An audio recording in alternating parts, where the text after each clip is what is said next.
फांसी, गिरफ्तार शिक्षकों को, गिरफ्तार शिक्षकों को।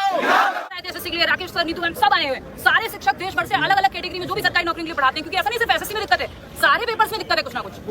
सब अपनी बात शांतिपूर्वक ढंग से रखने आए थे कि हम डीओपीटी मिनिस्टर से अपनी बात रखेंगे, हमें ये समस्याएं हैं, किसके पास जाएगा? अगर नागरिक है, टीचर है, बच्चा है, किसके पास जाएंगे? मिनिस्टर के पास जाएंगे ना। आप देखिए ये चीज, तो उस बात को रखने के लिए टीचर्स और स्टूडेंट्स आए थे। टीचर्स आए तो स्टूडेंट्स आ गए, उनको अपनी बात रखने देने बाकी टीचर्स को डिटेन करके ले जाया गया, किसी को बस में कहीं और ले गए, दूसरी तरफ कहीं और ले गए। बात रखने आए थे, कोई दंगा थोड़ी करने आए थे। टीचर्स बच्चों की बात रखने आए थे, उनका पक्ष रखने आए थे, जो हमें नहीं आना चाहिए, इनको पढ़ना चाहिए स्टूडेंट्स को, और हमें पढ़ाना चाहिए। सरकार को रोजगार के अवसर देने चाहिए। अवसर के नाम पे अगर मजाक होगा कि हम पेपर के नाम पे मजाक ही कर ले रहे हैं, बच्चा जहाँ पेपर देने जा रहे हैं वहाँ भैंस बनी हुई है, कहीं पे डीजल चल रहा है, कहीं पे पीजी चल रहा है, कैसे वो पेपर? घर वाले तो इतना ध्यान रखते हैं, घर में टीवी में पापा आवाज कम करते थे कि बच्चे का पेपर होता है, और सरकार जहाँ पेपर दिलवा रही है वहाँ पे डीजे बज रहे हैं, कैसे देंगे पेपर? कोई परीक्षा शिक्षक भर्ती 7 साल से नहीं आई उत्तर प्रदेश में, केंद्र विद्यालय का एग्जाम 3 साल से नहीं हुआ, रेलवे में मैडम बताएंगे 50 कमियां निकलेंगी। कोई कैटेगरी है ऐसी जहाँ ठीक से पेपर हो रहा है या नहीं?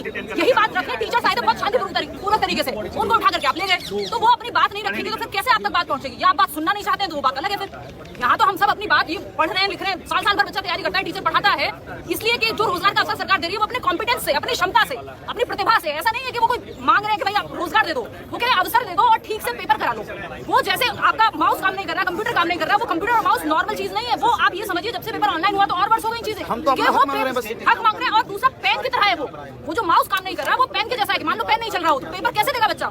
जब आपका माउस काम नहीं करेगा, सिस्टम काम नहीं करेगा, वो हैंग हो रहा है, बच्चे से जबरदस्ती लिखवाया जा रहा है कि नहीं पेपर तो तुम्हारा ठीक हुआ है, जबकि उसका वो सिस्टम ही हैंग था या चल ही नहीं रहा था ठीक से, बच्चों को पीटा जा रहा है। तो ये कितनी दुखद बातें हैं।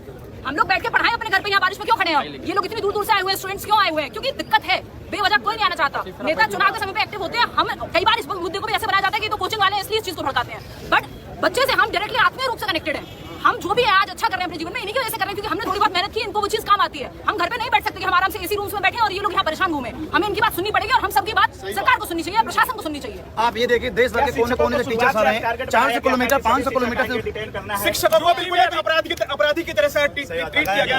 यहाँ पर शिक्षक जो है पूरे देश में शिक्षा की अलग जगाते हैं, हर एक बच्चे के लिए कह सकते हैं कि भविष्य निर्माण करते हैं, और उनको एक इस अपराधी की तरह ट्रीट करना, उनको मार के एक टीचर को धोबी घाट में छुपना पड़ रहा है। 8 साल से कोई भर्ती नहीं आई है यूपी शिक्षक भर्ती। जब लोग आए तो उन्होंने पूछा डेट फिक्स नहीं है, लेकिन चुनाव की डेट फिक्स है कि चुनाव हर 7 साल में होगा, लेकिन भर्ती कब होगी इसका कोई टाइम टेबल नहीं है। कब भर्ती आएगी? 8 साल से बच्चा पूछता है कि सर भर्ती कब आएगी, लेकिन भर्ती का आता पता ही नहीं होता है। भर्ती आती भी है तो फिर उसके बाद 5 लेवल और हो जाते हैं। एक हाई कोर्ट, सुप्रीम कोर्ट, इस तरीके से लेवल हो जाते हैं। जूनियर सुपर टेट की भर्ती हुई थी, उसका आज तक रिजल्ट ही नहीं आया है, पता नहीं उसका रिजल्ट भी कहाँ चला गया है।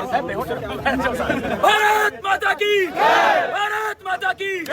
एग्जाम में धांधली बंद करो, बंद करो, एग्जाम में धांधली बंद करो, बंद करो। भारत माता की, इंकलाब जिंदाबाद, इंकलाब। सर दूसरी चीज में अध्यापक को गिरफ्तार किया गया है, सबको छोड़िए, और हम लोग यहाँ पर शौक से धरना देने के लिए नहीं बैठे हैं, मजबूर हुए हैं। बच्चों के हाथ है, बच्चों हमारे पास आते हैं। तरीके से एग्जाम कराइए। जो आपके सेंटर्स आपने 2-2, 3-3 दिन में तैयार किए हैं, उनकी माउस काम नहीं कर रही है, कंप्यूटर काम नहीं कर रहे हैं, बच्चों को पीटा जा रहा है, पीटने की वीडियो आ रही है। कुछ का एग्जाम हो रहा है, कुछ का एग्जाम नहीं हो रहा है, उनको वहां से जबरदस्ती कहा जा रहा है कि साइन करो, पेपर सही से हुआ था, जबकि पेपर सही से नहीं हुआ। सिस्टम सारे के सारे खराब पड़े थे, सारे के सारे बच्चे बहुत ज्यादा परेशान है। बच्चे हमारे पास आएंगे और टीचर्स के पास नहीं जाएंगे, कहाँ जाएंगे? और हम मरते दम तक उनके साथ हैं, यही बैठे हैं, जब तक सोल्यूशन नहीं होगा हम कहीं नहीं जाने वाले। यहाँ सर एक बात और ऐड करना चाहूंगा सर, क्षमा कीजिएगा यार, देखिए अभी तक सीजीएल का एडमिट कार्ड नहीं आया, तो आप एसएससी के लोग अगर हम लोग को सुन रहे हो तो इस बार सेंटर दूर मत दे देना। अभी भी आपको एडमिट कार्ड प्रिंट करना बाकी है, तो centre with in the circle दो ताकि छात्र आसानी से पहुंच सके। और दूसरी बात बार बार कहेंगे, ये जो हमारे गिरफ्तार शिक्षक हुए हैं उनको जल्दी से जल्दी रिहा करो ताकि वो शांतिपूर्वक हम लोग के साथ जुड़ करके अपनी मांगों को रख सके। और दूसरा मुद्दा है टीचर्स को पकड़ पकड़ के बस में भ्रांति से हम आवाज उठा रहे हैं। किसी तरीके की कोई भी हिंसा ना हम की, ना हम कभी भी करेंगे। ये सभी आप ही के लिए बच्चे इकट्ठे हुए हैं, भारत सरकार भी आपके साथ है। हमारी आवाज सुनी नहीं जा रही है, कहीं ना कहीं कमी भी हमारी है। तो सबसे पहले तो हमारे टीचर्स को वापस करो। हमारे टीचर जितने भी गिरफ्तार हुए हैं उन सभी को रिहा करो। हम अपनी बात बड़ी शांति से रख रहे हैं और हम अपनी बात को मनवाएंगे। सरकार हमारी है तो बात भी हमारी सुनेगी। गिरफ्तार शिक्षकों को और हमारा जो भी साथी टीचर जैसे जाके थोड़ी दूर जाके वो छोड़ दे रहे हैं तो जल्दी से छोड़ें, और जो भी टीचर छूटता जाएगा वो तुरंत सब यहाँ जुड़ते चले जाएंगे जंतर मंतर। अगर कोई भी टीचर हमारे साथी देख रहा है जो बात अभी तक पहुंच नहीं पाई है, आप छुटते ही डायरेक्ट जंतर मंतर